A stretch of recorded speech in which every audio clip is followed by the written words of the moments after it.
Sabado ng hapon, kagigising mo lang kasi natulog ka ng tanghali. Nakahanda na yung merienda mong mainit na monay tapos juice.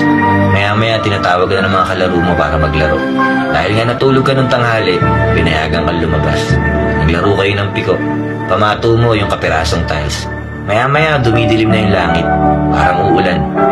Nag-drawing kayo ng araw sa kalsada para hindi tumuloy yung ulan. Akalain mo yun, hindi talaga tumuloy yung ulan. Pagkatapos nyo magpiko, naglaro naman kayo ng tumpang preso. Gamit nyo maliit na lata ng Alaska. Maya-maya, kumakagat na yung dilim. Nagsimula na rin kayo maglaro ng taguan. Hanggang sa unti-unti nang tinatawag yung mga kalaro mo para umuwi. Hanggang sa may tumawag na rin sa'yo. Nalungkot ka kasi akala mo pauuwiin ka na.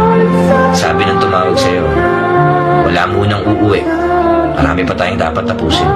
Weekend naman ngayon, kailangan natin mag-overtime. Parang kailan lang, no? Naglalaro lang tayo sa labas. Ngayon, hinaharap na natin yung hirap ng realidad.